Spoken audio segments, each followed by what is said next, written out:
match. Oh, unbelievable! Back near the wall. It's out of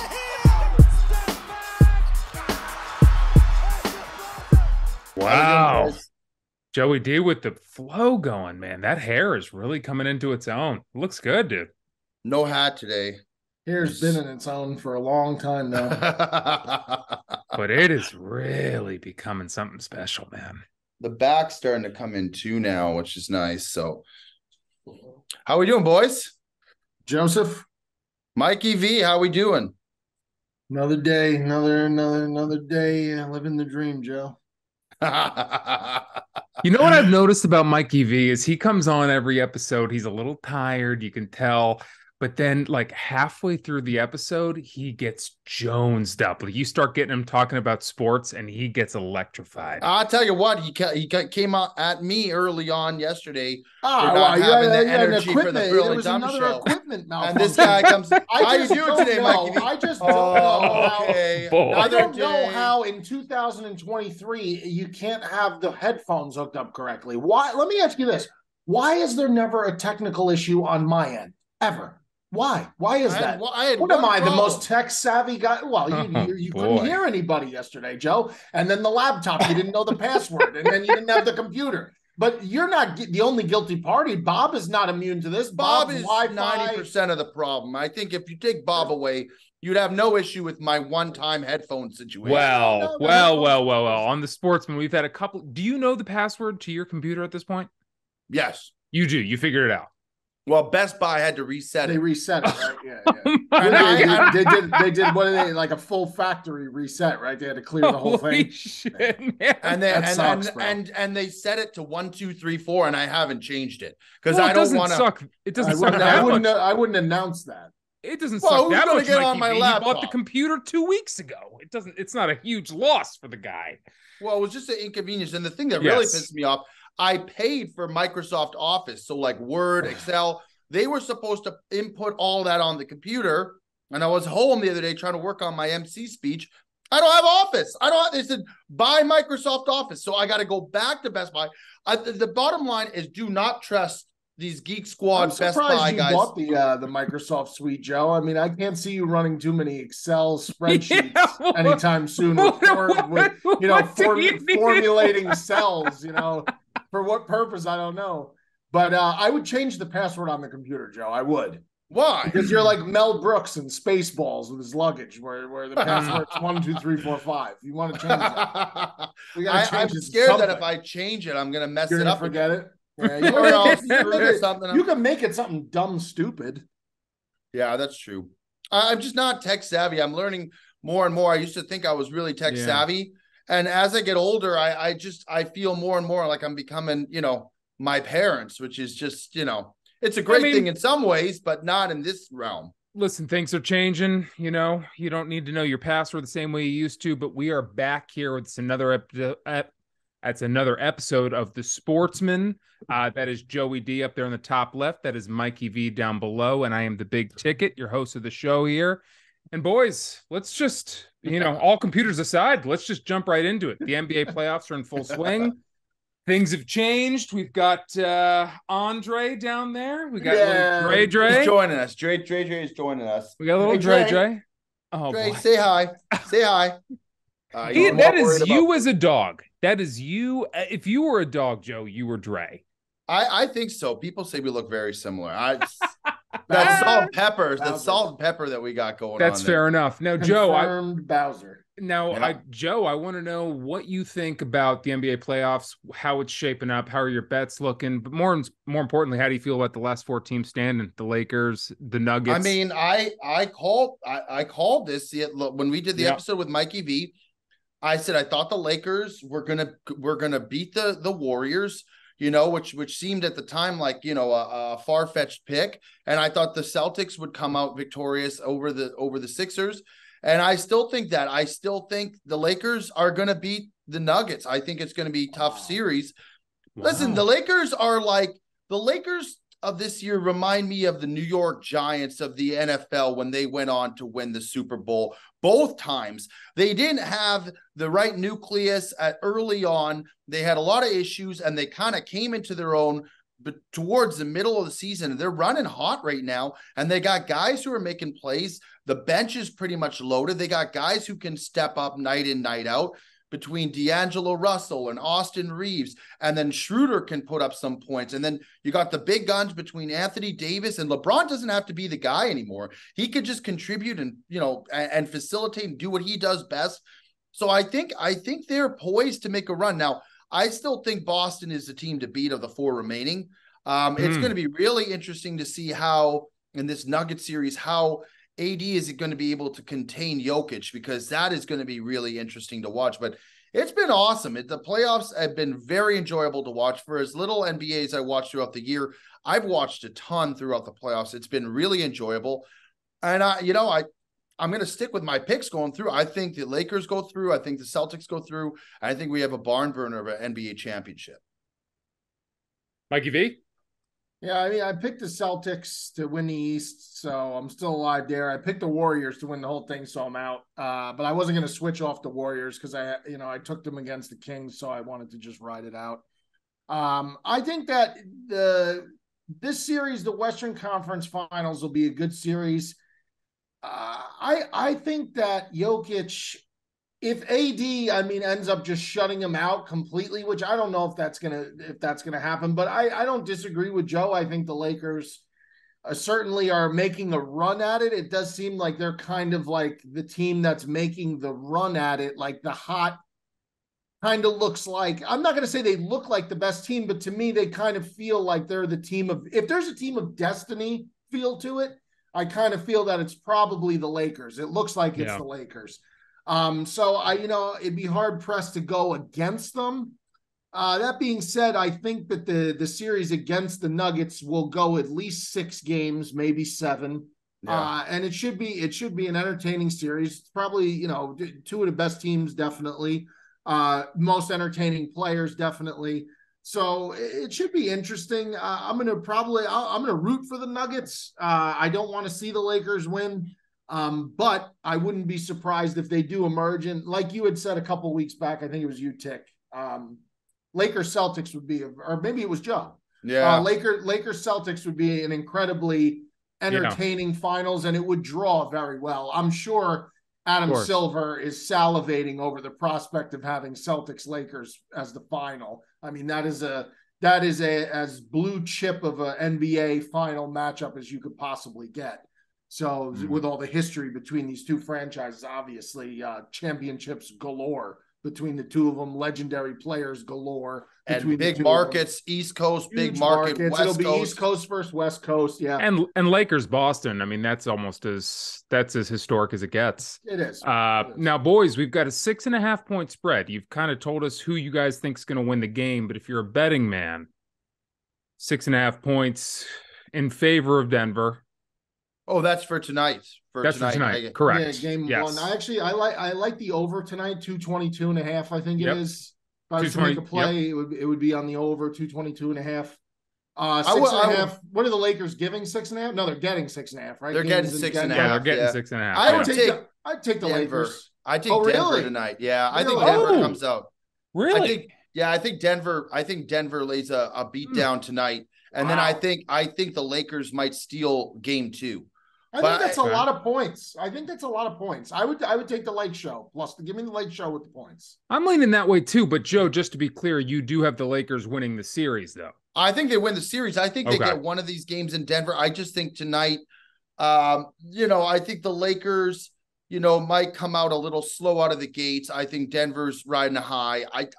I think Denver covers tonight. I would bet the Lakers to win game 2, but you never know. I mean, it's good. Like Mikey V said, I would anticipate this to be a long series. I don't think either team's going to win in 4 or 5. I think whoever does win this is going to be a 6 or 7 game series. So I think that's a fair shake to put your money on. And it's going to be interesting. Almost everything we've seen this NBA playoffs has been, nothing's been short of 5. I mean, I think there was one 5-game series, and I think that was it. I mean, I think everything's been going. Everyone's been competitive. The Heat dismantled the Bulls, I think, in 5. Yeah, that's true. That did happen. But I think the Nets made the playoffs, didn't they? They got beat. They got blown out by the Sixers in 4. In 4, yes. right? I was going to say that early was on. work. But ever since the semifinals, I think everything's been pretty evenly keeled. But I would be remiss if I didn't bring up the Sixers, guys. I would be remiss if I didn't bring up. You got to be happy 7. Doc Rivers is gone. I got a lot to say, and he's part.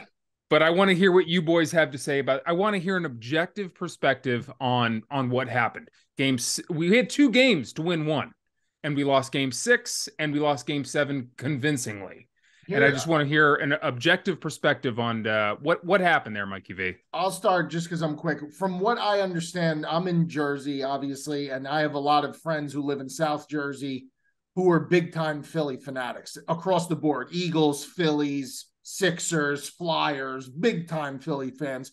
All they do is they have turned on Joel Embiid, man. These people have labeled him as a regular season player, not a postseason player. They felt as though he should have been scoring 40 points a game in this series, that he should have been lighting up the Celtics inside. I'm going to say this. I don't know if it's as much Embiid. From my observation, to me, I think the Celtics were just the better team. That's 1. And 2, James Harden, we talked about this a week ago or 2 weeks ago, when he's really good, man, he could be the best player on the floor by a good margin. But the problem with Harden is you can't fucking rely on him. He's not reliable. You can't hang your hat on James Harden going out there and being James Harden, the superstar, every single night. You can't do that. That's a disadvantage. I think they got to move on from Doc Rivers, right? Because they lost in the semis 3 straight years in a row now. So they got to move on from Rivers, which, is the move.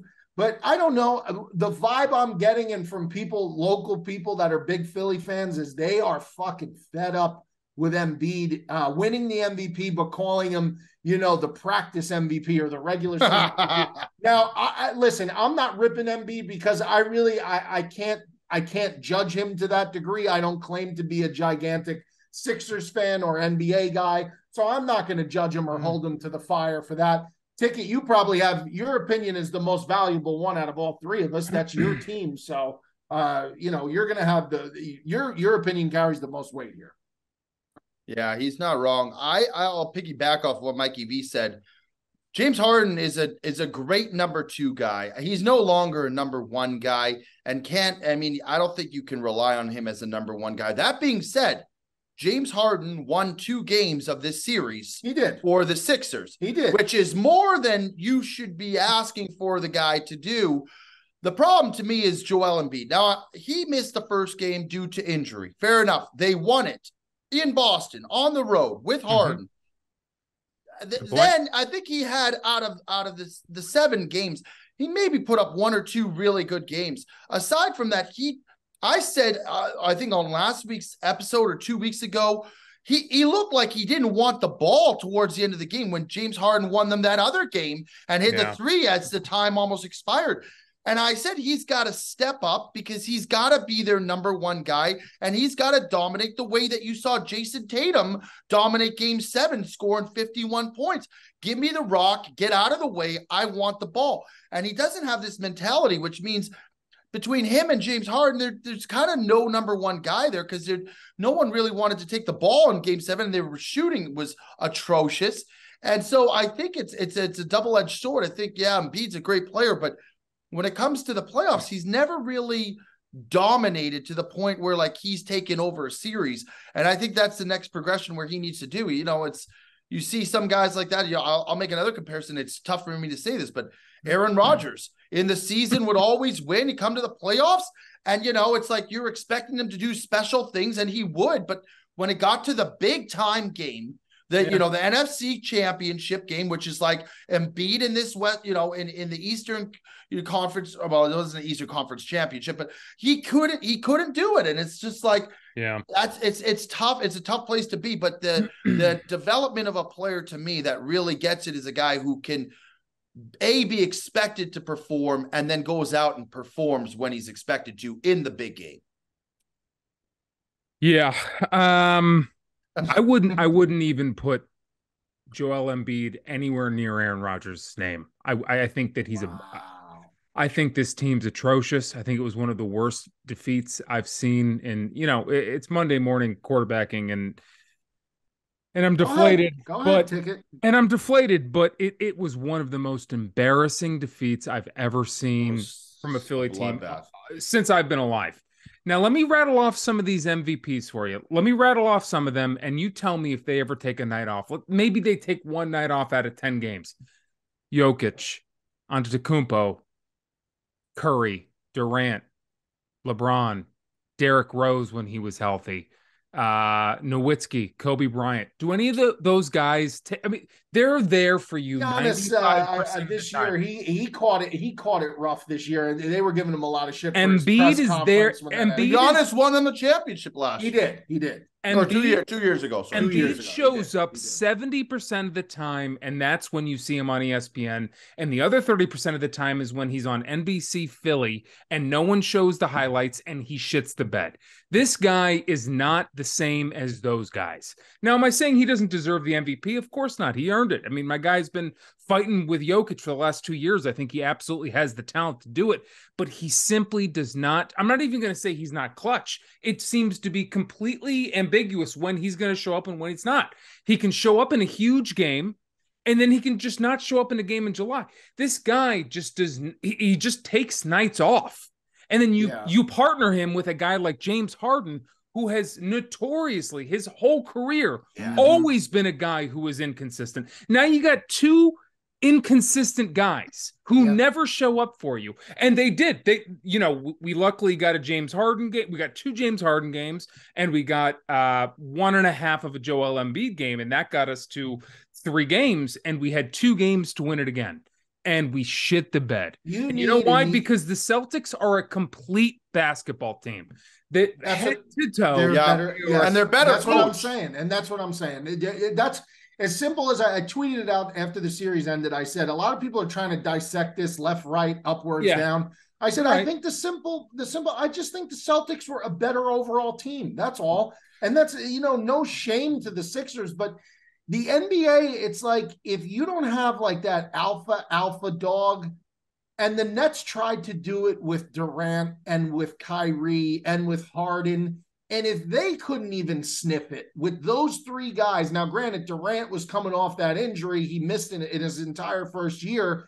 And they were all young. Understandable, but at the same time, like, if you can't get it done with those 3 guys, like, don't think that you're just going to get it done because you got, a one-time now. But you know what the problem is, Mikey V? You know what the problem is have you ever seen a team as good as the Sixers and as promising as the Sixers? And usually when you're in a position, whether in any sport, football, hockey, baseball, basketball, you'd think a team like the Sixers are one piece away, one move away, one thing. When I look at the Sixers, as good as they are, you need to change almost everything. And we already have. Doc Rivers is gone, thank God. One of the worst coaches to ever set foot on a basketball court. He's just I think that Joe's analogy of the Packers was not a bad one. Now, he gave the analogy of Rodgers specifically. Maybe the analogy for that is the Packers, because every year it was like, all right, the Packers are one piece away. They got the all-world quarterback. They got the all-world wide receiver. They got the all-world running back. They got the perennial all-pro left tackle. They have a couple pass rushers. They have a stud corner. Like, they're just, every year it felt like, what's the one move Green Bay is going to make that's going to put, but they never made the move. They never went out and got super aggressive to get it. Now, the Sixers went out and got Harden. Yes, I'm saying the Sixers went out and got Harden. There's no doubt, but I'm saying in terms of a team that feels like they're one piece away, and it turns out that they weren't one piece away, and now they got to tear down the whole thing, and that's kind of what Green Bay, not necessarily, Green Bay's not rebuilding the whole thing, but certainly they're entering a brand new era of Green Bay football without Aaron Rodgers. So, I mean, without being a full rebuild, it's still a rebuild to some effect, but you're talking about 2 teams that I felt like always were one player away. But now Ticket's saying, I guess, that he thinks the Sixers got to No, rebuild we're the not. whole fucking thing. Well, but who do you get rid of? You don't re-sign Harden, right? Like Harden's gone. You gotta dump Tobias Harris. Harris is one of the useless. He's as useful as a poopy flavored lollipop. This guy stinks. He is one of the very. I mean, you had Jimmy Butler. You had Jimmy Butler. I know. Imagine Embiid and Butler together. Oh my! Butler has emerged as a fucking star. Yeah, he's a superstar. He's not a star. And not just a star. A guy who shows up bigger than everybody else in the playoffs when it matters the most. And you know what? Him for Tobias fucking Harris. And you know what? I got to bite my tongue too, because in that moment when we had to pick between the two guys, I'm not going to sit here and say, I always knew it was Jimmy Butler. I did in that moment think it was Tobias Harris. So I got to bite my tongue too. I thought that Jimmy Butler is one of the best scorers this league has.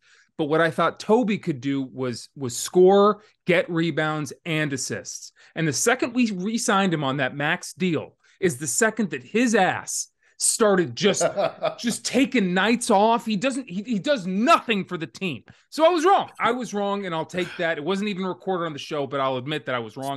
Sports are so brutal, man. And when it's your team. Rivers.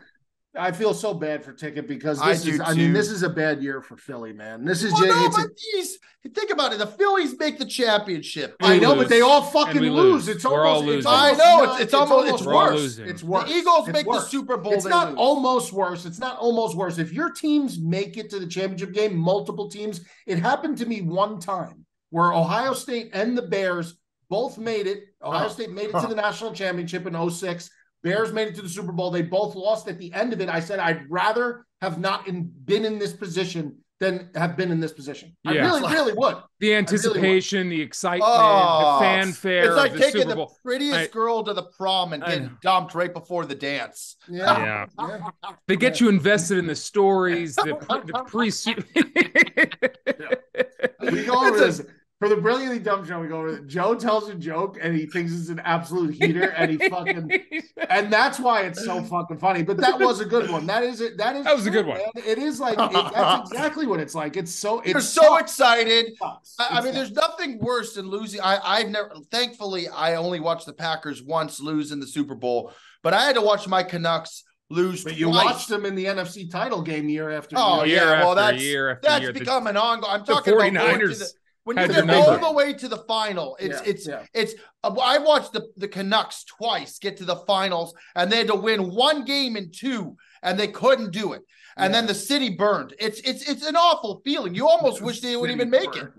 They did. They rioted. They burnt the city down.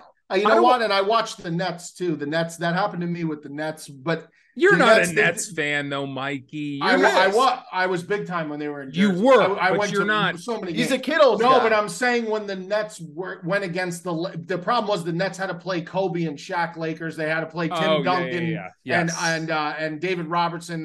David Robinson Spurs. Did they have Van Jefferson back then? They had Richard Jefferson. Yeah, Richard Jefferson. Jefferson. Why did he Van Jefferson? Yeah. Richard Jefferson. He was a great player. He was a great three-point shot. They had a lot of good role players there. Jason Kidd, Kerry Kittles, Keith Van Horn. Yep. Kerry Kittles was fun to watch. Stroke it. Yeah, I think Kittles was a Nova guy. I think he was a Nova guy. Yes, Jefferson was the Arizona Wildcat. Kenyon Martin was fucking awesome. Kenyon Martin was a vicious dunker and a vicious rebounder defender. Boards galore. Yep. But that's what I'm saying. I watched the Nets make the finals multiple times, but it was kind of like you knew when they got there, the teams they had to play, it was like there was no way they were beating Shaq and the Lakers. There was no way they were beating Duncan and Ginobili and Parker and Robinson and the Spurs. Like that wasn't going to happen. Right. But for Ticket's teams were in these fucking games, bro. They were in these fucking games in these series. And it's just, it's brutal, man. You know, the worst blown out of Game 7. Yeah, I know. But the worst thing about all of it, the worst thing and what people bring up to me, the number one thing I get in my DMs, the number one my father keeps telling me is that way back when we drafted Markelle Fultz, we passed up Jason Tatum Oh, God. We passed up Jason Tatum to draft Markelle Fultz, the guy who was getting injections in his shoulder because he forgot how to shoot the ball for 5 years before we traded him to the Magic, where they gave him a huge deal. And then he broke his ankle almost immediately. I mean, we passed up Jason. We passed up Jason Tatum, who we need to now watch dismantle our team every single year. This guy is he a top 5 player, Joey D? Is this guy going to start getting the respect he deserves? I think he gets a lot of respect, does he not? But no one calls him a top 5 player. No, he wasn't a first team All-Star, NBA All-Star this year. Correct. Here's what I'll say, second team All-Star, and he should have been. But I think if you talk about the best teams in the league, inevitably people are going to mention the Celtics almost immediately. And when you talk about the Celtics, everyone immediately mentions Tatum as the best. But Mikey V, if you go to work tomorrow, and you say to your coworker, he's probably not going to get mentioned. He's not going to get mentioned. He's a top 10 player. He's a top 10 player. Correct. Sure. But they're going to say KD. The other thing that people don't notice as well is Jaylen Brown could go almost to most teams and be a number one on most teams. The guy is so steady, averages almost 27 points a game. So, I mean, when you got a guy who's stroking it like that, it gives a lot of freedom to Tatum to just kind of do what he wants to do. And I think, game 5, he shot terribly. Like, he was horrible. So it's like, they have off nights, but Tatum is asserting himself as one of the clutch players. I think that the Celtics will win this next series in 5 or 6. I agree. I think they're going to win still. I think that they are going to dismantle the Miami Heat. I really do. Yeah. I think they'll defend them extremely well. I think they match up extremely well, and I think they are going to win it in 5 games, 6, absolute most 6. There's no way that goes the distance. There's no way. I agree, Mikey V. I think they're going to absolutely destroy them. And basically, they've had a night off since Saturday. I mean, that Sunday game was basically a night off for these guys. And I do want to move on, and I want to talk about a few other things, but we can't move off this topic before we quickly touch on Monty Williams, the coach of the year for the Suns a couple years ago. He was the pride and joy. I mean, he was revitalizing that organization. And now just a year and a half, almost 2 years later, they canned him. I mean, right decision, wrong decision. What do you think? Joey D? I don't think the Suns could have done more to try to make a push to win this year. Getting Durant to come over, Booker, you want to talk about a top 10 player. That guy is a top 10 player without a doubt. Chris Paul, man, this guy is just, I love him. He's got a lot of tenacity, but he's on his way down. He reached the peak. He's trending down. Yes. And to be honest, I think if you would have got the Chris Paul that you had last year or the last couple of years, they would have been good enough to make a push. The guy is hurt all the time. I don't know. I like Monty Williams. I think he's a fun coach to watch. I think he brings good energy to the game. But when you go out and make a splash like that, and you're one of the top teams for the last couple of years, and you can't do it, they got to the NBA Finals last year, or 2 years ago, though, when they lost to 2 years ago when they lost to the Bucks. And it's like, at some point, from a GM standpoint, the fans are looking for something, some kind of tournament. When you don't do it 1, 2, 3 years in a row, you got one of the best teams on paper. I get it. I understand it. It is what it is, man. Somebody's got to be the scapegoat. Yeah, I think I don't know. Listen, the Suns stood toe to toe with the Nuggets. They gave them a series. They won their games at home for the most part. They did fine against the Nuggets, I thought. And, Durant going there, I don't know. It's not like football where you could say he's got to get into the system and he arrived there late and, you got to give him a full off season before you could. Basketball's a little different. You're expected to just go out there and play. And, there's not too much of an adjustment you got to make. I mean, you've been playing this game, your way for your entire life, and you've been the most dominant player on the court typically. And I just don't think that, whether it's health or whatever, I don't think they got that from KD. And, but I think next year, I mean, if you look at them, they're going to be a contender again next year, no matter who that coach is. No, with Booker and KD there. I mean, they're going to be a contender for the West next year. I mean, well, the West was wide open this year too. Feels like a scapegoat kind of a thing to me. Yes, You know, I agree. It does. That's sort of where I'm going with it too. And it sort of begs the question of even your Packers, Joey D. It's, will Matt LaFleur survive this rebuilding process? No, he shouldn't. And is firing the coach the right decision, or is it just because the people are clamoring for someone new? Is it really the coach? Was it really Monty Williams' fault? If you guys have 3 years of being shitty, is it really Matt LaFleur's fault? I mean, Joey D. My distinction of a good coach is a coach that is able to make adjustments based on the matchups, based on the way that the team is playing. The coaches who excel the most are able to assess why their teams are losing and make the adjustments to help them overcome that. And there are some coaches who are very good on paper and who can go night in and night out in the regular season and win. And then there's guys who are incapable of making big time adjustments. And LaFleur is one of them, because every time we've seen in the playoffs, when the Packers can't score points and when they can't do what they normally do doesn't work, he doesn't get away from his normal system. And some guys just can't do that. And so to me, Monty Williams, yeah, great guy, but this is my exact beef with Ryan Day at Ohio State. And I think Ryan Day, it's very tough because criticizing college football coaches is a lot different, because college football, if you're at a blue blood program, you root for a blue blood program where you only lose maybe 1 or 2 games a year. It's extremely difficult to be critical of a coach when they win 10 games a year, 9 games a year. But they've lost the biggest game of the regular season 2 years in a row. And that's my biggest issue, what Joe said, is that the good coaches make the adjustments. Ohio State has failed to make the halftime adjustments back-to-back years against Michigan defensively. I understand he's not the defensive coordinator. I understand he's an offensive-minded coach, but it's his job to hire the guy who can make the adjustments, and they haven't done that. Georgia, the same thing. They were dominating that game, and they couldn't make the adjustments to stop Georgia on defense. So, again, I agree with Joe. It's not always – you're going to have bad teams from time to time. The Bears have had bad teams for as long as I can remember. But last year, even though they had the number 1 pick, even though they only won 3 games, the Bears kept games very respectable, number 1, because Justin Fields did some superhuman things.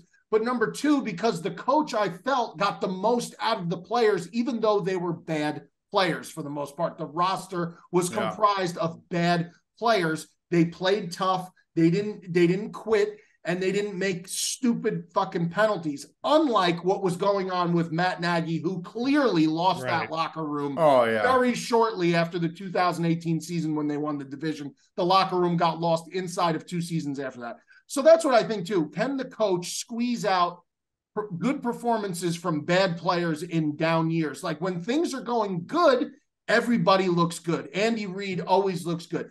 But when things go bad and things are tough, can the coach make things look, presentable? Can they make it look respectable? And that's the hallmark, I think, of a good coach. But Mikey V, you know as well as I do that there are, Ohio State aside, maybe the Packers aside, maybe all these teams you've been talking about aside, that there are some coaches who take the brunt of the organization's 100%. Failures 100%. And just because they need a change. And it's not the coach's fault. There's nothing more that they could have done. And so all I was saying was, do you guys think Monty Williams or Matt LaFleur or any of these guys are a product of that kind of new wave of thinking? Yeah, a little bit. I do agree, because he's a good coach. There's no question about it. Like I said, when you have some of these teams, they just want to win, right? They want to see their team win. After, I think, reasonably after like 3 years span of having a team that's verged for winning and is, it could be classified as a championship team, not winning. I'll give you one of my teams who scapegoated somebody, who fucking scapegoated a coach firing by firing somebody who I don't think deserved to be fired. Joe Girardi. I don't think Joe Girardi deserved to get fired. The guy came off a season. I disagree, Tick. I think that they had a problem. Individual players, by the way, who Gary Sanchez, no longer a New York Yankee. Some of these guys are no longer even here, had a problem with the way Girardi was dealing with them. They couldn't handle that. They wanted a player's coach, which obviously Boone is. Okay, fine, no problem. But I think Girardi won a World Series, okay? And then, yes, 8 years later, they had not won one, but they had just returned to the World Series. They were on the up and coming again. They had these youthful players, and they fucking canned the guy. And I just think he kind of got scapegoated a little bit, if you want my honest opinion. I've never seen a guy like Joe Girardi. He is asleep in the dugout. This guy's watching half the game. He is the most tired man in sports. I've never seen. He's in good shape, Joe Girardi. He's jacked up. Sure, maybe that's why he's always so tired. Is because he's spending all his energy in the gym. Could be. I mean, he went right to the Phillies afterwards, and I obviously have a lot of opinions about him. But anyway, I understand what you're saying, Mikey V, and we got to move on. But Joe Girardi sucks.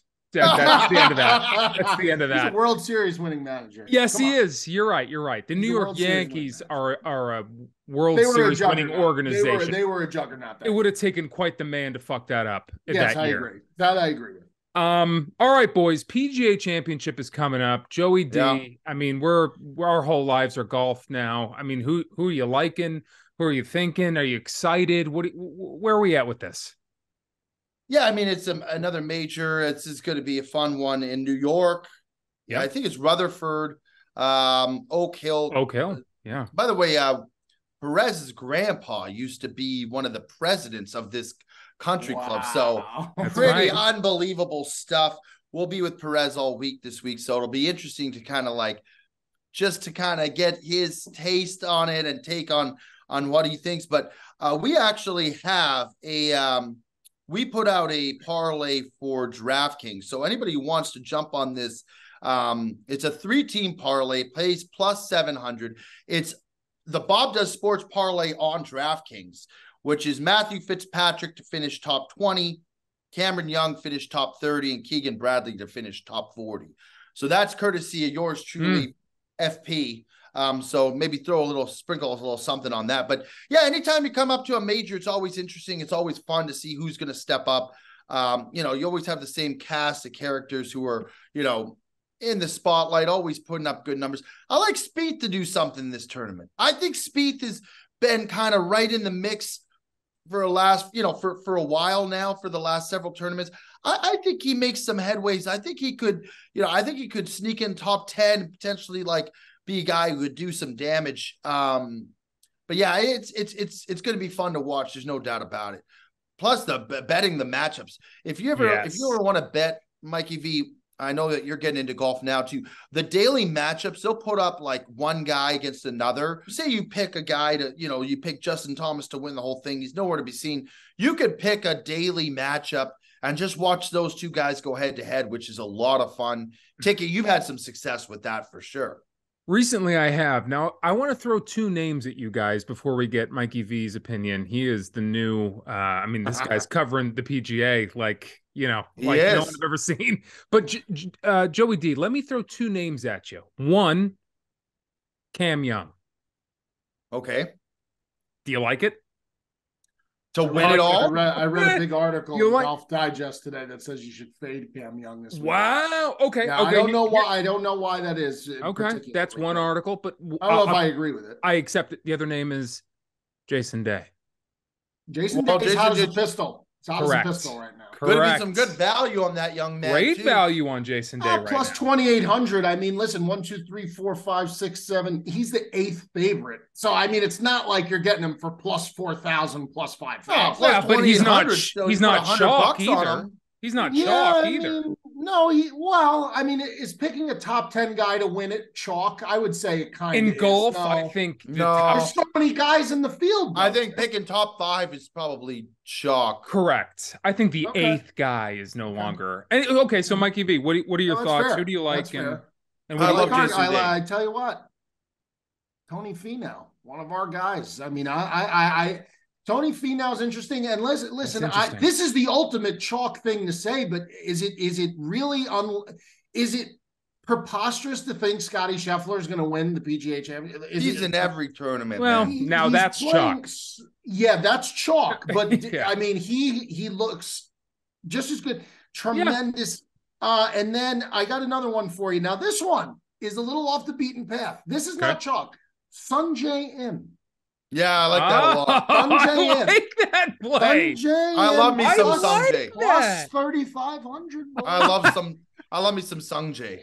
I love that. Yeah. Sunday Kim. I will say, Ticket, I really like the Jason Day play because he's a guy who used to be number one in the world. He knows how to win when it counts, and he just came off a tournament where he won. He was in it in the Masters up until the last day. He was making some headwaves. He's playing good golf right now. His back issues seem behind him. I don't mind that play a lot. Now, Cameron Young, always a bridesmaid, never a bride. Correct. This guy has been in multiple tournaments right up until the last day and has just fallen out of grace. He's got all the tools. He's got a massive drive. He's got the iron game. You need a big. I would maybe put him top 15, but I don't know if I would take him to win it all. Boys. Yeah, I mean, I agree with you. Jason Day has really been the guy who's been on the top of my brain for the last. Tick. Yeah, and I just want to mention to all the listeners out there too, all 4 of them. I wanted to mention that at least for me, I do sprinkle a little bit on all the guys, like, your Jason, your John Rahms, your Scotty Schefflers, Chalk is a good bet. Chalk is still a good bet. Throw $10-15 on it. Why not? Max Homa. Tell you who's going to be a pest again this weekend, by the way, because it's just his MO. It's his MO, is Koepka. Koepka he'll be involved this weekend. He will be. You could be upset with it all you want. I thought he wasn't allowed to play in this one. No, he's playing. Koepka's playing. I thought since it was a PGA thing. He's he's up there, Joe. He's up there. He's at plus 2,000. I mean, he's the sixth favorite on the board. Do not touch this man. I'm not going to bet him because I already bet him on the Masters. I can't go through that again because it should have won. He should have won the fucking Masters. John Rahm, I mean, again, tip of the cap, but I don't think that – here's something I will say. You will not – I don't think you won't see this weekend top Masters weekend in terms of 2 titans of one. No. It's never going to be as good. I'll give another guy from the LIV. If I were to take anybody from LIV, I'd go Cam Smith. Cam Smith. Yes. And he's Johnson's a little hot right now too, though. Cam Smith is plus 3,300 to win. And he's a guy who won the British. I like that. I'll probably sprinkle a little bit on that. But the thing with Brooks Koepka, man, until he proves me wrong, this guy is this is a great Aaron Rodgers analogy. This guy loves How many majors has he won? This guy, come on. Okay, I'm saying in the last 8 years. Been hurt. He's been hurt. Oh, Mikey, he's not. You're going to blame all his problems on being injured. Yeah, you think him collapsing his at the Masters? His wife seems very distracting. She seems very distracting. She's pregnant now too. That's a distraction. Exactly. This guy falls. He's mental game has absolutely imploded, and he won 2 or 3 of them within a year and a half. And what's he done in the last 6 years, Joseph? Yeah, he should have won the fucking Masters last month. He was winning the Masters. He came second, tied for second in the Masters. If that rain delay doesn't happen, Koepka wins the No way. Okay, that guy is a mental disaster. Koepka did get all the breaks in the Masters when he was playing with the better weather in the morning. Everybody's playing the worst weather, so he caught some breaks. But he's an unbelievable. Fine.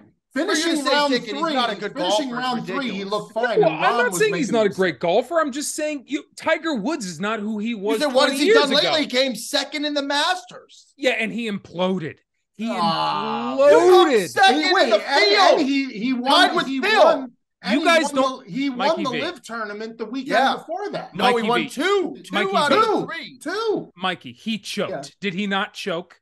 It was a choke job. It was a choke job. John Rahm. That's my point. Let's give John Rahm a little bit of credit. I can't sit here and say that somebody who plays second in the fucking Masters is a choke artist. I can't. No, I'm just going to say don't bet on him to win. That's all I'm saying. I'm not.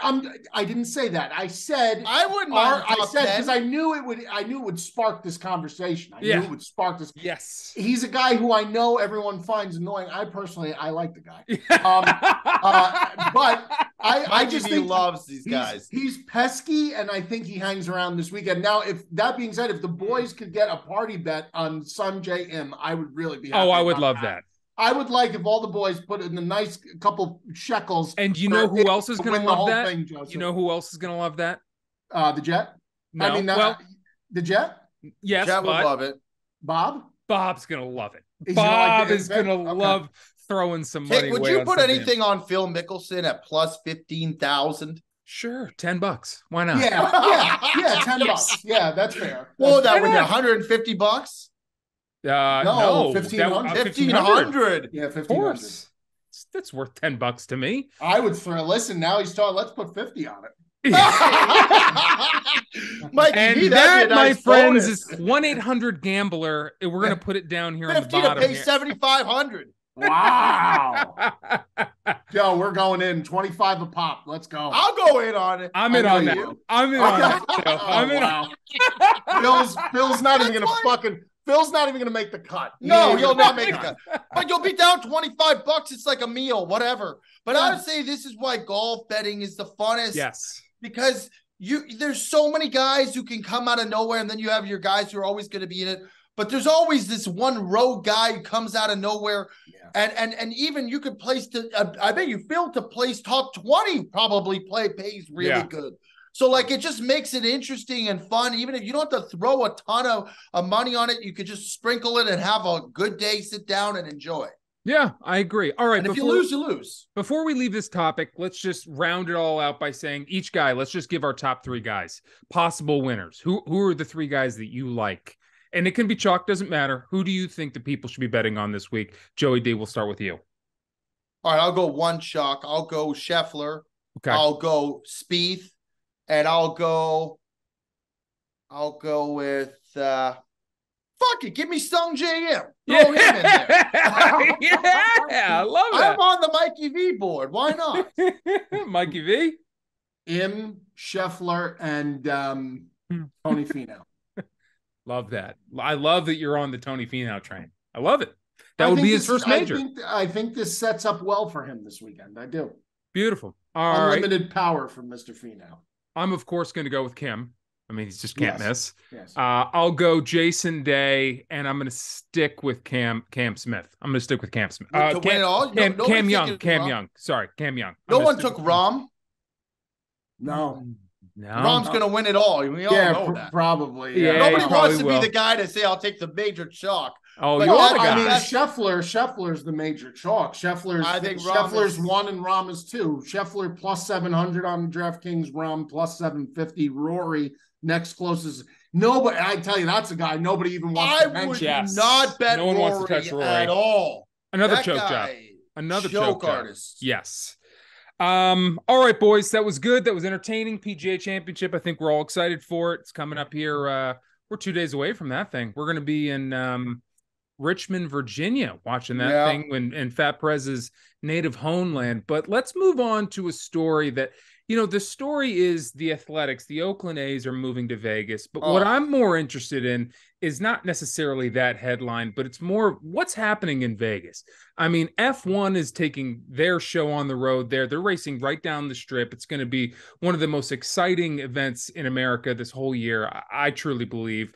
I mean, we got the Raiders just moved there. A basketball team's on its way. And now the Golden Knights. The Golden Knights are on a run again for potentially making the Stanley Cup Finals again. What's happening in Vegas right now? Mikey V, I mean, is this smart? What's happening in Vegas? It's a fun place to be.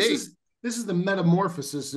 Vegas is a place that keeps evolving, right? Vegas is a place where evolution continues to happen. Back in the early 60s, right? In the late 50s, early 60s, Las Vegas was the one place in the United States where you could go and legally gamble. One of the very few places. So this was a mafia union run city in the desert. And the only people that went out there were men looking to gamble, probably cheat on their wives and do other things. That's the reason they went out to Las Vegas.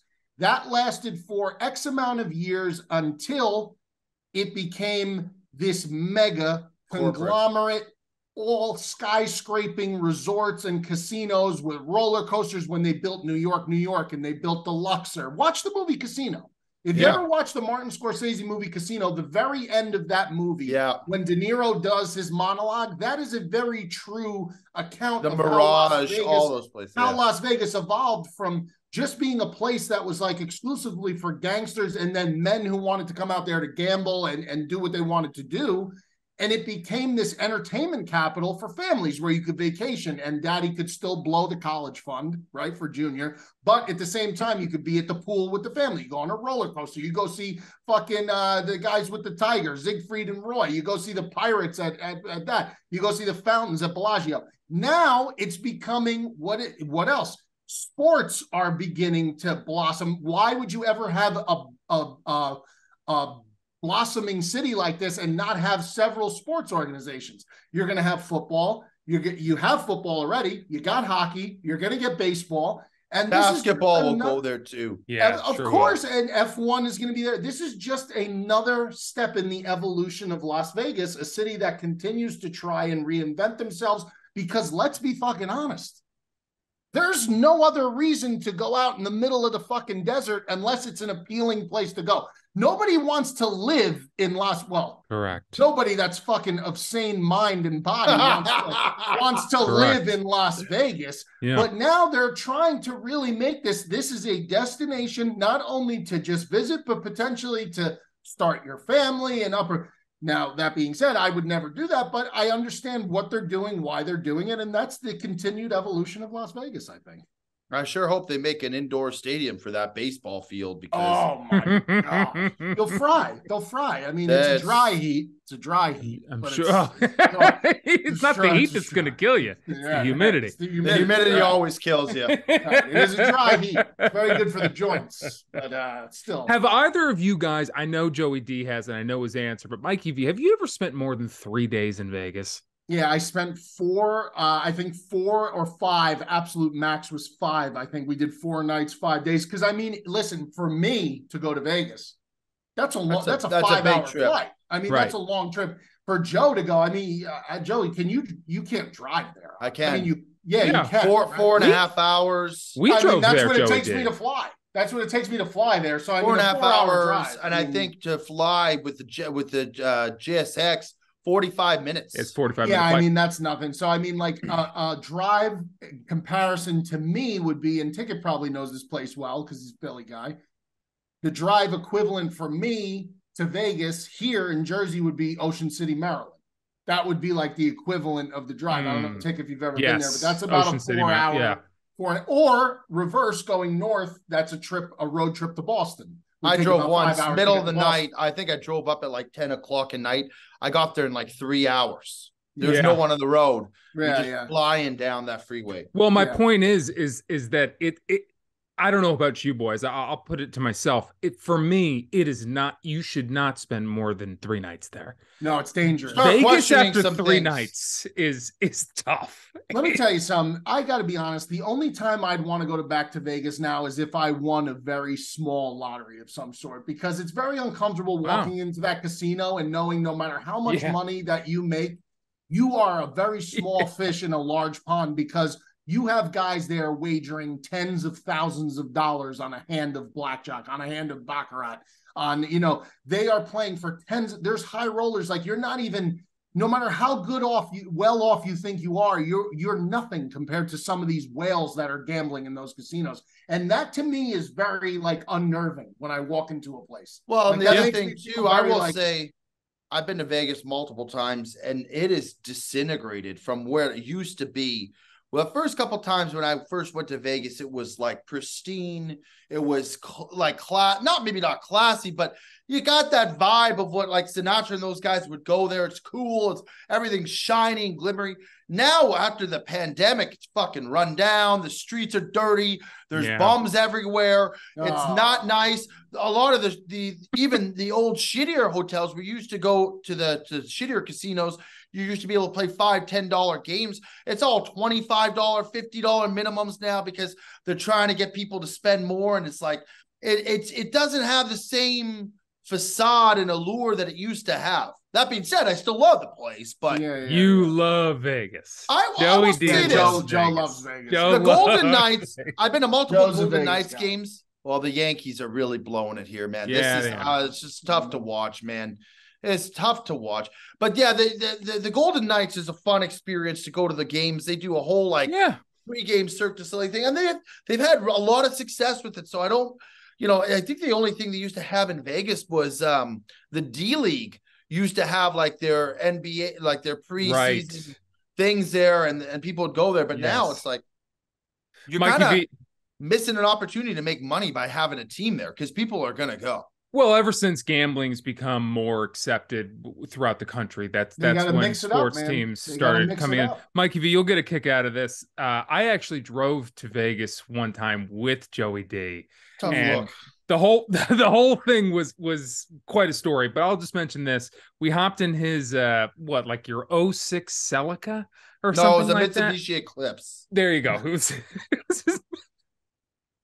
It's so on brand. Mitsubishi Eclipse, and we get in there, and was it white? No, it was silver. Yeah, it was silver. Okay. Anyway, so we're driving. We're probably 45 minutes into the drive, and we're just talking, and we sort of run out of conversation after 45 minutes. And he's like, "You want to listen to some tunes?" And he flips open his glove compartment, and he's got, of course, like we all used to have, this just big book of CDs. Yeah. And he goes, look for Joe's 03 jams. Summer jams. There were some bangers on that thing. Oh, of course. You know what the first song was, Mikey V? T.I., You Could Have Whatever You Like. That thing starts banging. Ticket was loving it. I think the second song was like Rihanna, Umbrella. One of my dearest friends from middle school and high school, that was one of his anthems. T.I., You Could Have. And he was oh my God, man, just too fun. And this is 2015, so it was a while gone. But Joey's 03. I wish you still had that CD. Ticket was pissed that I got rid of it. No, I was so pissed he got rid of it. Yeah, because I would try and at least just find the mix and then put it on Spotify. I think people would go crazy for that. Was it not a great playlist, Tick? It was fantastic. Joe, you would kill on Spotify, by the way. You can get followers on Spotify. You can create playlists and have people follow you. Yeah, I have one on there. People fucking went nuts. Oh, of course, Mikey. I put it out on Twitter. I said my top 25 songs of all time, and people were going fucking nuts. Big Cat actually put me on it because I did not know about Spotify. And when I tweeted it one night, I think I was fucked up. I was like, these are the best 25 songs of all time. And he tweeted me back and he's like, you need to put this on Spotify so people could fucking listen to it. And I did it, but I accidentally did not lock down. There's a setting that you have to put on so people can't add to your own list. Right. No, people were putting up songs like songs that I would get canceled for if the songs ever came out. And I'm like, yo, you guys, what the fuck are you doing? Like these insane songs about killing people and these death metal songs about all this crazy what shit. Was your number one song? Yeah, rattle me off your top three. I did not rank them, but I mean, these are just some of them. My favorite songs ever. That's the name of the playlist. My favorite songs ever, in parentheses, do not contribute. And then I got Talking Heads, Once in a Lifetime, which is one of my favorite songs of all time. That's a great song. What else do I have in here? Layla by Derek and the Dominoes, one of my favorites of all time.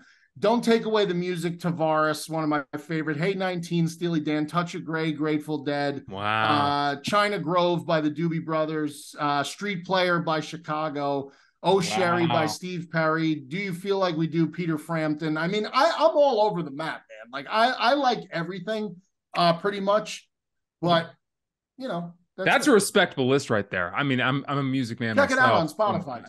You know a ton about music. Check it out, buddy. Dick, you know a ton about music. Yeah, I'm a big. You and Perez know a ton about music. Perez, you want to talk about Talking Heads? Perez is the biggest Talking Heads guy. Yeah, I'm a big talking. I love Talking Heads. Yeah. David Byrne, these man. Yankees, David man. Byrne's the best. All right, boys, let's get into one more thing before we get into the questions, and then we'll get out of here. Let's just briefly touch on Pat McAfee and what's going on with ESPN. He's opting. He had a 4-year deal with FanDuel. It was some remarkable thing, like $120 million for 4 years. He's opting out somewhere in the middle of his second year, and he's moving to ESPN, and he's bringing his whole team with him. Now he can't curse. He's not going to be the Pat McAfee we've come to know and love on YouTube. Do we like it? Do we love it? Do we think he's selling out? Joey D, let's start with you here. What do you think? What's his deal for ESPN? Have they just closed it? No, they haven't disclosed it. Don't change a good thing, man. You got 120 million to do what you do, and you do it very well. Why change? I don't get it. The guy's got everything he could ever want. Not to mention he's showing up on the college game day football all the time, on the pre-games, on the panel. Why change? I don't know. I'm not a huge advocate for changing something. If it ain't broke, don't fix it, So 120 million, Mikey V, I'd be okay with that. I'd split that gladly with you two, and bring Bob and Perez in. Give me a quarter of that. I mean, that's unbelievable money. Yeah. What else do you need when you're making $120 million? How much do you need to cover sports? We do this for free, folks. Yeah, I mean, listen, number one, good for Pat McAfee. I'm not going to sit here and be like, you're a sellout. I'm not saying that. No, I'm not going to say that. Good for him. But number two, money talks, bullshit walks. There's no question about that. Money talks, bullshit walks. And then number three, I'm just curious as to how ESPN is going to do something like this and give him this much money coming off the heels of, like, what did they lay off? Like Disney laid off and ESPN laid off like 7,000 people. 17,000. And now you're throwing a fucking bag that could choke a fucking elephant to Pat McAfee.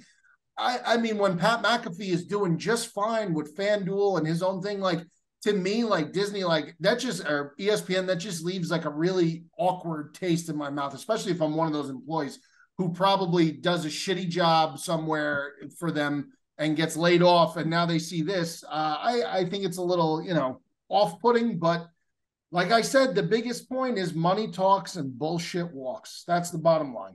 Yeah, what it tells me is that if I know that his deal is 120 million for 4 years with FanDuel, it means that ESPN threw the bag at him. It means it means he's making more than that. Anyone who doesn't think that is just, they're they're not paying attention. But what this reminds me of, and it might date myself, I guess I'm younger than both you guys, but you'll remember this. It reminds me slightly of when Dennis Miller was brought to Monday Night Football. Oh God. And I say that because Dennis Miller is a hilarious comedian. I like him, but he's stunk.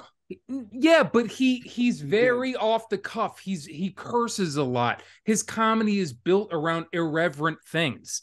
And when you bring him onto a Disney-run show, you're changing who he is. I was thinking the same thing also. I was thinking that McAfee is going to have to change who he is to fit into the Disney model. And I don't know why Disney and ESPN and all these family-run companies continue to try to get quote-unquote cool people who are irreverent and try to make them their thing. You're just going to ruin it. And you're going to pay him way too much money in the process. It's a good analogy. Yeah, I agree. I was wondering the same thing. I'm like, Pat's kind of like a little hardcore for fucking ESPN, I think. He's like the Howard Stern of sports.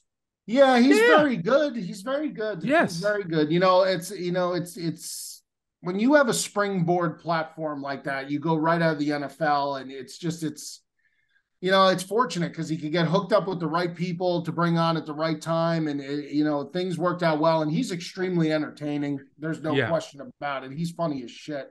I agree. I think he's kind of going to have to tone it down a little. I don't know if people are going to like that as much. But, again, I'm sure ESPN and him had a talk about it. And you know what? Pat McAfee probably really doesn't give a shit about changing himself if it's for 150 or $200 million. So. But if they give him a show, like now a point that for a guy that has made it work is Paul Bissonnette, the guy from Spit and Chicklets. They put him on the hockey halftime show, and he is still just as funny, as fantastic as he is. So if they give him a show more like NBA on TNT, like with Charles Barkley, like if they get to be a little bit more irreverent, they have to. That's the kind of show he's going to thrive. But what half-time show or show on football like that exists already? Are you putting him on? He's got to be on NBA NFL Countdown. One of the greatest NFL shows of all time was NFL Primetime with Chris Berman and David Jackson, right? David Jackson? No, not Dave. Jackson. His last name was Jackson. 100%. Yes. But the big guy, the big tight end, big right? Dude from Denver. He played for Denver. He played for Denver. I can't believe I don't know. Anyway, yes, I know who you're talking about. That show was, now this was in the era when you didn't have Red Zone. Yeah. So, I mean, Primetime was like the show that you had to watch in order to see the games that you saw no plays. All the highlights, yeah. Tom Jackson. That was the show you had to watch to see bits and pieces of the games that were out of market, because you couldn't, unless you had the satellite dish and there was no Red Zone, that's it. I would love to see him do some sort of a rundown show. That would be very entertaining, I think, and he would be perfect for that, because Berman was very much of a, eclectic kind of a personality, wacky personality doing that, and that was a tough job, and I think that's something that McAfee would be a good spot for him, something like that. I think like an NFL primetime, just a recap of all the day games before the Sunday night football game. I agree. What you can't do with him is put him on these Monday to Friday shows with Greenberg, and he's sitting there right next to him like Dan Orlovsky. That's what you can't do with a guy like with Pat. But we'll see. I mean, listen. One thing's for sure: this guy's making the bag. He's earned it. He's funny as hell. And hopefully this won't be like other acquisitions in the past that Disney is forcing Lakers down people. 15 first quarter already. The Nuggies. Wow. Hey, Joe, you called that, by the way. Well, the game's not done. It's not over. No, but it's starting to look good. Yes. I just think I do think the Nuggets going to come out and lay a waxing on them first game. I think Lakers could steal second. I mean, this is only first quarter, but Nuggets coming out hot, real hot. Yeah, they are. All right, boys, let's get into the viewer questions and then let's get out of here. First question comes from Kyle. Question for Bear Down. What type of parent are you at your kids' sporting events? Are you allowed parent? That's a great question. It is a good question. Yeah, I mean, Dom is the only one who plays right now because he's older, so he plays soccer on Saturdays. No, I'm not loud. This is not organized sports yet. He's just learning, and he goes to karate also, so that's a sport. But will you be loud when he starts getting more competitive? I couldn't tell you. Probably, but not in a manner in which I'm yelling at the other kids. In a manner in which I'm holding him accountable. I believe parents should be, if you're yelling at your kid's game, you better be yelling at your own kid. You should not be yelling at certainly shouldn't be yelling at the opposing team because you're the refs. I mean, now listen, I've seen some egregious calls over the years that I was involved in high school, and I know my father wanted to kill some of these officials. I know he did. But I mean, these parents that they get over the top, I am over the top in many things, but I do not feel like that is one of those areas, because the only thing I'm concerned about is my son developing? Is he having a good time? Is he truly enjoying it? Is he getting the most out of it? That is the most important thing at this age. Is he getting the most out of it that's going to help him develop into a more structured, disciplined, integrated and involved kid with other kids and with whatever he chooses to do as he gets older? So as crazy as I am, and as much as Bob and Joe like to play up that I'm a sick fuck, when it comes to my kid, I am very level-headed when it comes to my children. I am. I do fly off the hinges from time to time with certain things. There's no question about it. And I won't deny that. But when it comes to the kids, I try to remain even-keeled as much as I can. And it is difficult at times. I'll say this. I don't have kids, but I'm very close with my niece. And you know what kills me, Bear Down, is she plays soccer too. And I used to go to when I was living in Charleston, I used to go to all her soccer games. And You know what killed me is you're right. You can't yell at the other kids. They're not at a point where you can start saying, hey, you should have passed it there or whatever. Yeah, no. But when I see the kids sitting on the bench, not paying attention to what their team's doing, when they're getting warm, when they're eating. What age are we talking? They're 8. They're 8.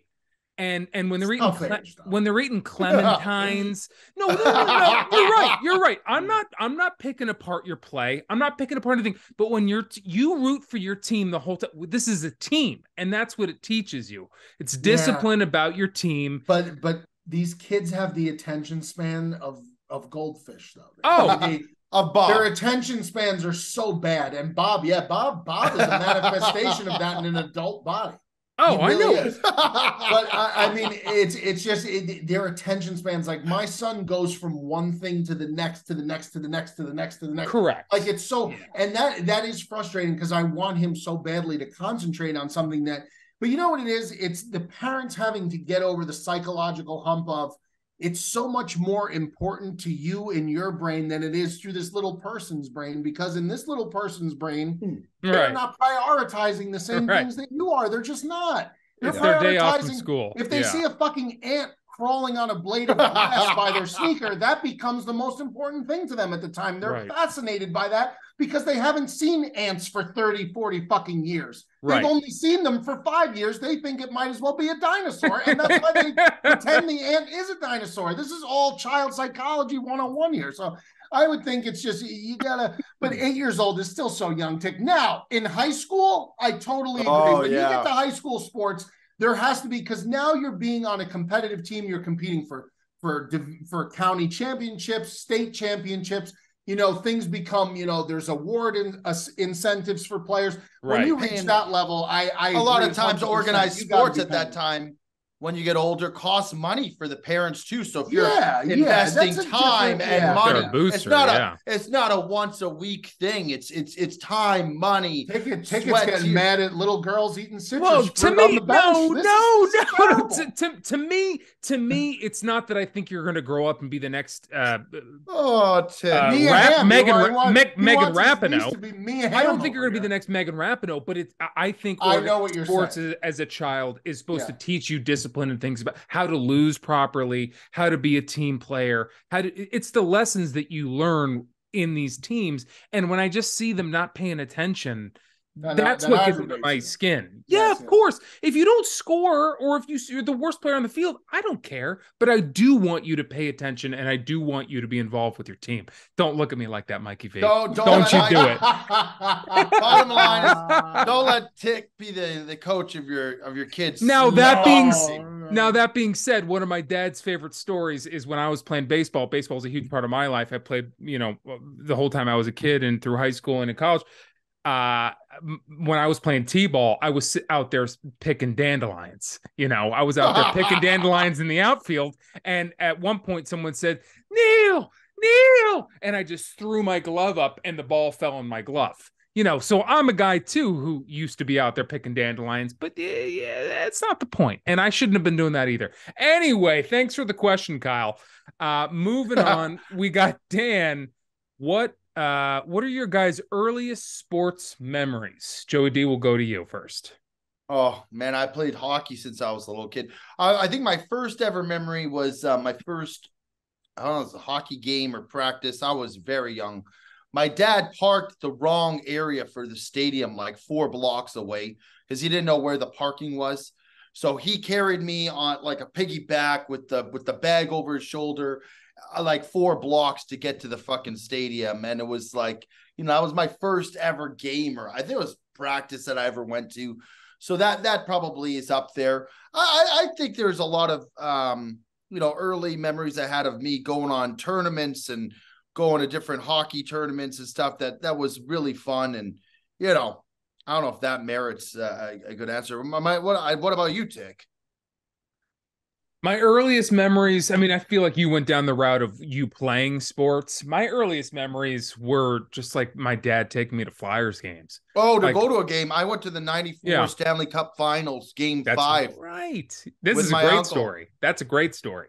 And they won. And I remember I used to watch when the Canucks were in the playoffs. I used to collect like hockey cards.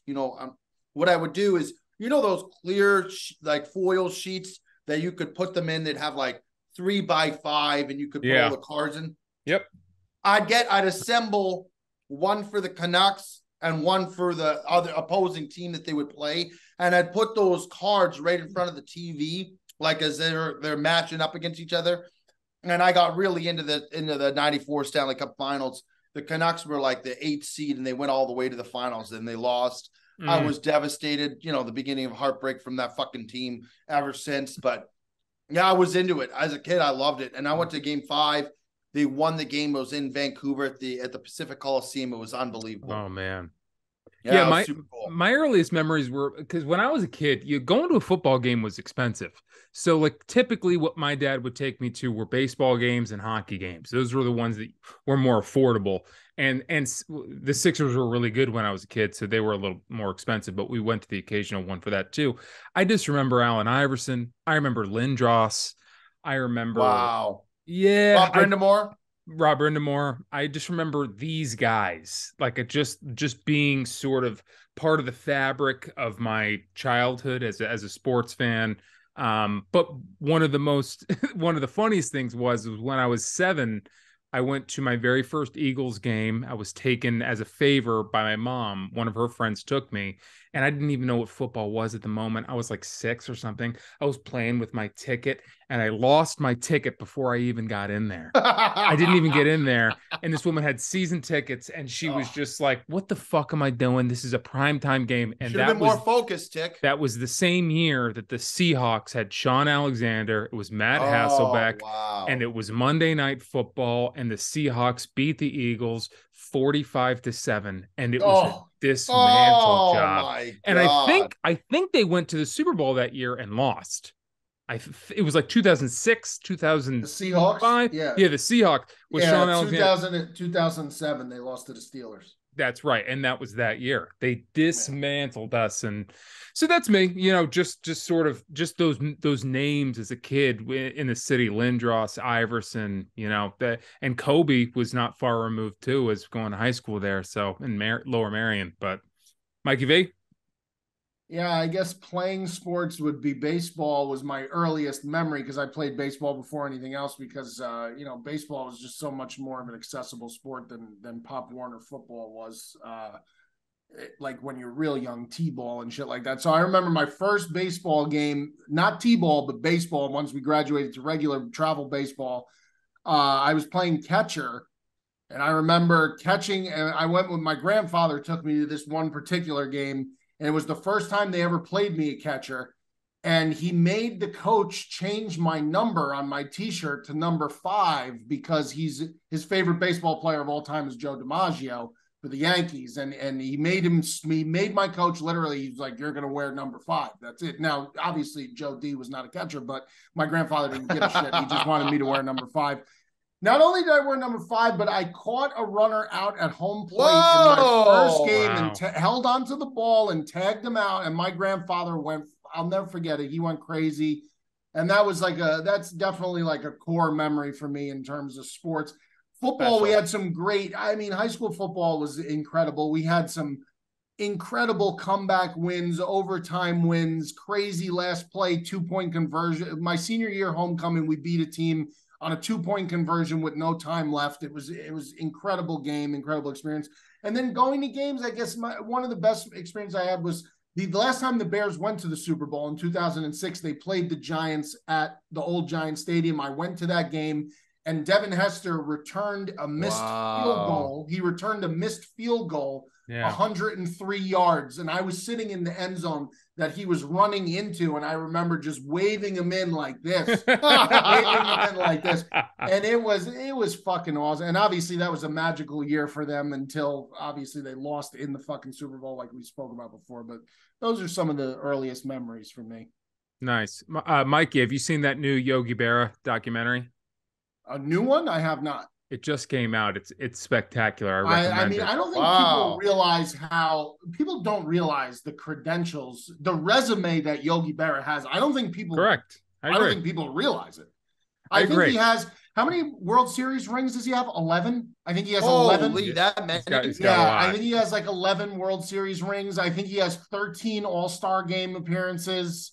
And he's got one of the most famous moments in sports where was he out or was he not out? Yeah, it's just was that with Ted? Ted was stealing home, and was he out or was he not out? And that begs the question too, that another topic I wanted to bring up tonight was Air, the movie Air about Michael Jordan. Amazing movie. Yeah. Do we want to talk about it now, or do we want to wait till next week for that? Let's wait next week and wrap it up. We had a longer episode this week. Yeah, let's do the last question. We'll keep it quick. It's from Cade. Thank you, Dan, for the last question. And Cade, what is the biggest what-if moment in sports? Could be a player, bad call, anything that would have altered sports histories. Mine is the Tuck rule because I'm a Reyes fan. I was going to say the Tuck rule. That's Cade. Yeah, Cade saying the Tuck rule. Oh. So the question is, what's your biggest what if? Yeah, like what if that didn't happen? What if Brett Favre didn't get hurt? What if that Ohio State Buckeyes kicker makes that field? They win the national championship. I mean, that's one hell of a New Year's then. They win Ohio State wins the national championship. Oh, jeez, man, that's a tough one. They win. I'm sorry, I don't want to rub salt into an open wound, but that's a good one. Well, no, that's fine. I would say, what if Cody Parkey doesn't double doink the kick against? Yeah, there's a lot of fuck Cody Parkey, man. The NFC was so weak that year.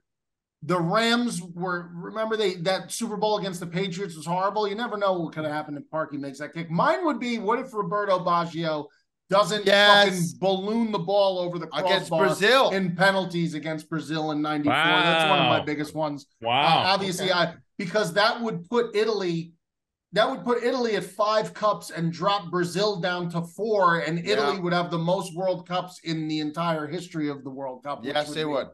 But would be pretty special. That's a good one, Mikey V. Thank you, buddy. I'll go with what if, and it kills me to say it because I don't love the Red Sox, but I like the Red Sox and I hate the Yankees. But what if in 2004, what the fuck are you guys doing to me? What if David Ortiz did not hit that home run? What if they should have been done in 4 games, 4-0?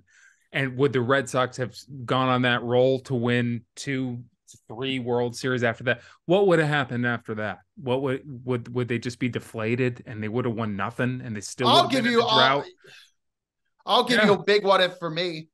What if the Green Bay fucking Packers don't fumble an onside kick against the Seattle Seahawks in the NFC Championship to end the game? They go to the Super Bowl. That was wild. And they could fucking win the whole thing.